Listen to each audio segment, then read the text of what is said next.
Olá, eu me chamo Andresa da Silva Silva, eu sou integrante da equipe de farmácia do PET da Universidade Federal do Amapá e eu vou falar um pouquinho com vocês sobre a coleta de sangue. Então, o nosso fluxograma ele vai basicamente se dividir na relevância dos exames laboratoriais, nas fases analíticas, na coleta de sangue propriamente dita e nas orientações finais. Então, vamos falar um pouquinho sobre essa importância dos exames laboratoriais. É importante dizer que os exames laboratoriais, eles são responsáveis por mais ou menos 80% das decisões médicas. Ou seja, significa dizer que grande parte da, do manejo do paciente, de como vai se dar aquele diagnóstico, de como aquela terapia irá acontecer, vai depender muito dos exames laboratoriais. Porque eles, de fato, eles dão uma base muito sólida para você entender a situação daquele paciente. Outra coisa que também é importante dizer é que cerca de 95% das doenças, elas podem ser identificadas nos primeiros estágios. Ou seja, isso garante, então, que eu tenho uma maior chance de cura dos meus pacientes, porque eu consigo detectar bem lá no comecinho das doenças, graças aos exames laboratoriais, porque são eles que me entregam esses dados. Então, daí a importância dos exames laboratoriais, porque eles não servem somente para que eu consiga diagnosticar uma doença, mas também acompanhar a terapêutica e às vezes talvez até prevenir quando está bem no início daquela doença, como a gente tem o caso dos pré-diabéticos, por exemplo, que eles ainda não são pessoas com é, a glicose normal, mas também não chegaram a ser diabéticos. Então, quando eles estão nessa fase de pré-diabéticos, a gente consegue ter uma intervenção antes da diabetes acontecer. Daí, né, um dos exemplos da relevância desses exames laboratoriais. E agora falando um pouquinho sobre esse processo, né, sobre esse processamento das amostras no laboratório, como é que ele é dividido? Bom, ele é dividido em três fases: fase pré-analítica, fase analítica e fase pós-analítica. A fase pré-analítica é aquela fase inicial, que é aquela fase onde a pessoa de fato vai até o laboratório, vai fazer a coleta da amostra do material biológico, né? Quando ela é atendida, e essa fase também comporta os pedidos, né, a solicitação de exames do paciente, também comporta o acondicionamento, o transporte. Então, ela é uma fase, é aquela fase propriamente da coleta daquele material. A fase analítica já é aquela fase da análise daquele material que já foi coletado. Então, é todo o procedimento de análise. E a fase pós-analítica é quando eu tenho os resultados dessa análise e eu faço uma interpretação sobre esses resultados. Então, quando a gente fala de coleta de sangue, ela entra dentro da fase pré-analítica. E aí a gente vai falar um pouquinho sobre essa fase pré-analítica. Então, o que, que a gente tem? A fase pré-analítica, ela comporta aquela indicação do exame, aquela solicitação do exame, né? Também é a fase onde eu tenho todas as orientações daquele meu paciente para fazer aquele exame.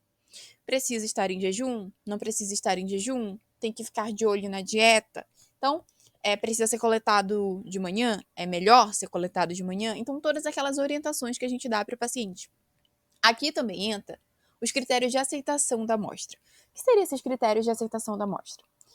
Quando uma amostra é coletada, você precisa verificar se é viável realizar a análise daquela amostra. Se é uma boa amostra para fazer uma análise, ou se ela é uma amostra ruim, que quando ela passar pela análise, talvez ela me dê resultados um tanto que contraditórios, um tanto que não muito confiáveis. E aí eu preciso fazer esses critérios de aceitação. Geralmente, as instituições, os laboratórios, eles têm os seus procedimentos operacionais padrão, que são os POPs. Os POPs, na maioria das vezes, eles vão ter as informações sobre os critérios de aceitação. Mas o que a gente geralmente tem? A gente tem aqui como exemplo uma amostra normal, uma amostra lipêmica, uma amostra hemolizada e uma amostra ictérica. Então aqui, talvez, dependendo do procedimento operacional padrão, a lipêmica poderia ser rejeitada, a hemolizada também. A ictérica talvez poderia ser aceita, talvez dependa do tipo de exame. Então, tem que analisar esses critérios de aceitação. O acondicionamento e o transporte também, né, engloba essa fase pré-analítica, justamente porque eu preciso coletar essa amostra e eu também preciso, se eu precisar transportar, Eu preciso conseguir transportar ela de uma forma segura e acondicionar ela de forma que ela não perda a sua qualidade. Isso é muito importante. E a fase pré-analítica, ela vai finalizar ali na centrifugação. Então, depois que as amostras são recebidas e passam pelo processo de centrifugação, ela vai terminar ali, porque essa amostra já foi processada e ela está pronta para ser analisada. Então, ali termina a nossa fase pré-analítica. E agora, a gente vai falar da coleta de sangue propriamente dita. Como é que ela se divide? Então, primeiro eu tenho a preparação do material e do próprio profissional. O profissional precisa estar ali paramentado e ele precisa ter todos os materiais necessários ali na bancada dele. Depois ele vai fazer a recepção do indivíduo. Ele vai receber aquele indivíduo ali, vai conversar com aquele indivíduo, vai fazer a identificação desse indivíduo e dos materiais que ele precisa ali. Depois ele faz o preparo da coleta, organiza todos os materiais que ele precisa de acordo com os exames que serão feitos. Então, as amostras são organizadas de acordo com os exames que são feitos.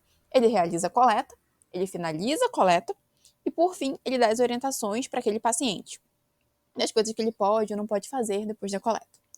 E aí, quando a gente fala dos materiais, eu vou falar aqui dos materiais básicos que eu preciso ter numa sala de coleta para realizar esse procedimento. Preciso de gás e algodão hidrófilo. Preciso de álcool etílico a 70%. Preciso das etiquetas com a identificação daquelas amostras. Geralmente elas têm códigos de barras, né? De cada paciente. Preciso de canetas esferográficas, caso eu precise anotar alguma coisa. Estantes para os tubos. Um recipiente, que é um recipiente específico para desprezar material pérfuro cortante, né? Como a agulha, no caso, junto com a seringa, que tem material biológico ali. Preciso do garrote. Preciso das luvas descartáveis e dos curativos. E aqui vocês percebem que eu não citei agulha, que eu não citei seringa. Por quê?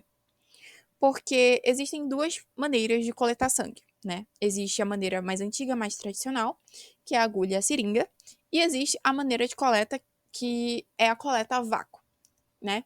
Então, são dois tipos de coletas diferentes. Eu vou explicar sobre a coleta de sangue com seringa e agulha, que é a mais simples, é a mais básica, e geralmente é a que você começa a utilizar na graduação.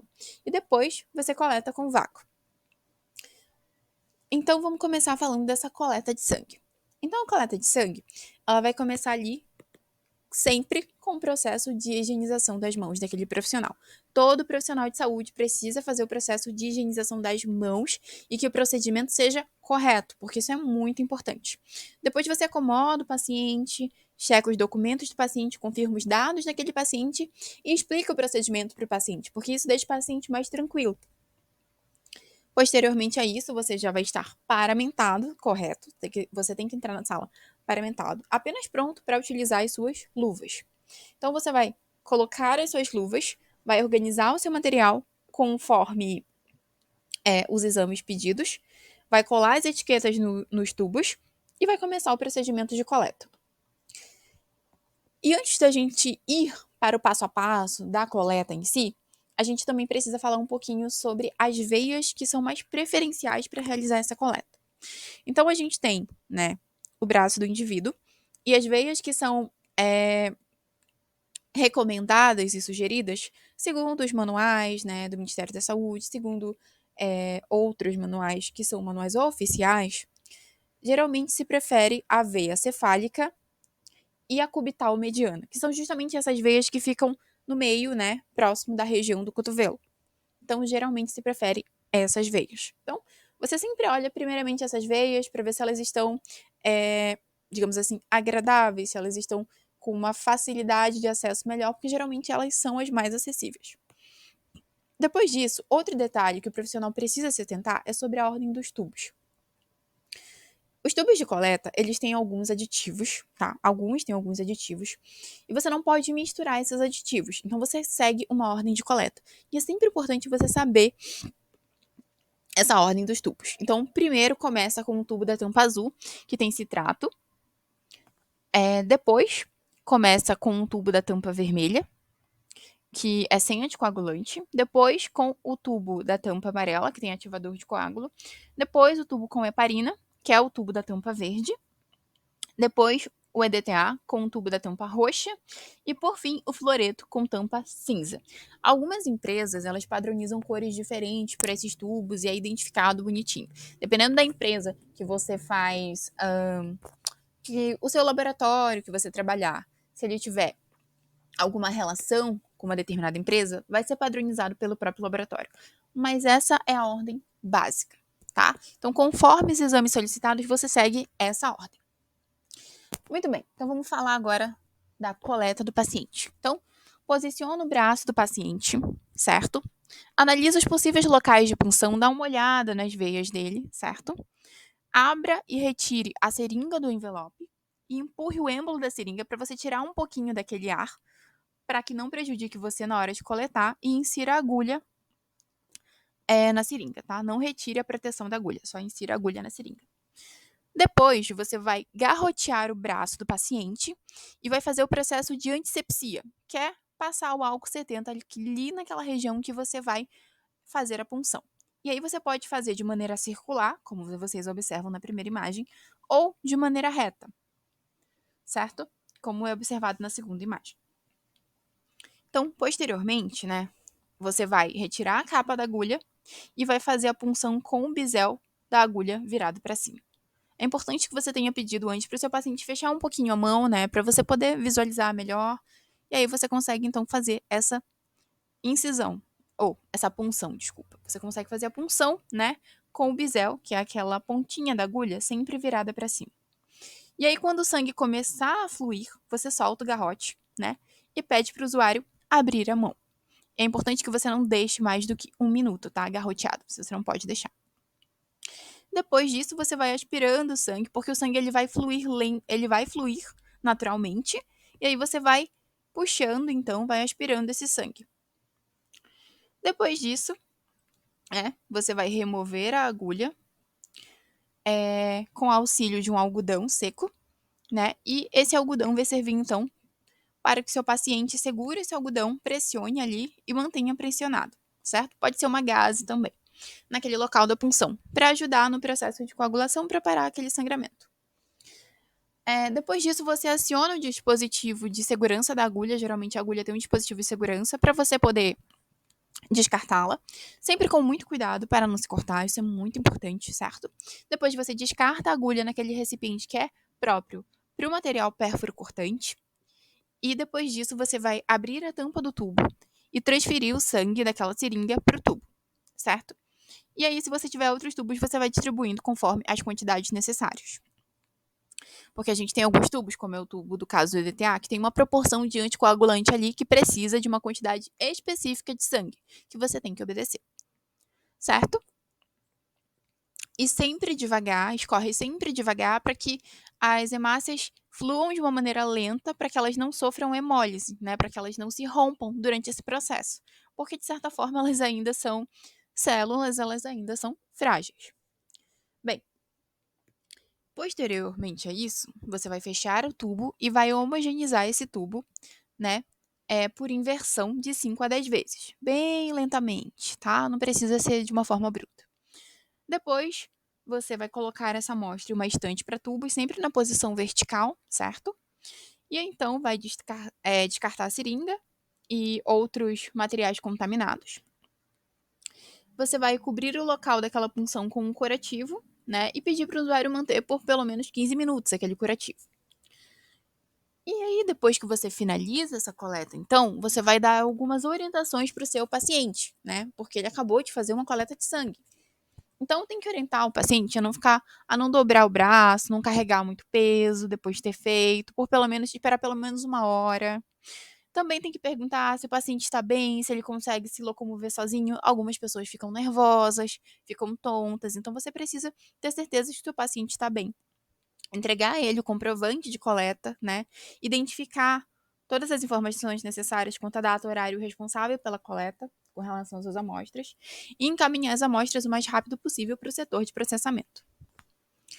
E aqui vai umas dicas de profissionais que são experientes na área, tá? Não falo por mim, mas falo por profissionais que eu conheci, que é sempre importante quando você for fazer a coleta daquele paciente, que você demonstre segurança, que você demonstre confiança, que é um procedimento padrão e que tá tudo bem. E sempre oriente o paciente a se hidratar bastante antes da coleta, porque isso ajuda muito na hora do sangue fluir, né? Isso é muito importante. E bem, esse foi basicamente um breve resumo de como a gente fala um pouquinho sobre o manual, né, sobre a coleta de sangue, propriamente dita. E é importante que a gente sempre lembre que é um procedimento padrão, parece um procedimento simples, mas precisa de cuidados, justamente porque a fase pré-analítica é a fase onde a gente tem muitos erros, porque temos muitas influências de seres humanos, né? Porque somos nós temos falhas, então é um procedimento complicado. E eu gostaria de agradecer, obrigado por você ter assistido esse vídeo até aqui. E confira os outros vídeos também dos outros petianos, porque eu tenho certeza que eles vão estar maravilhosos.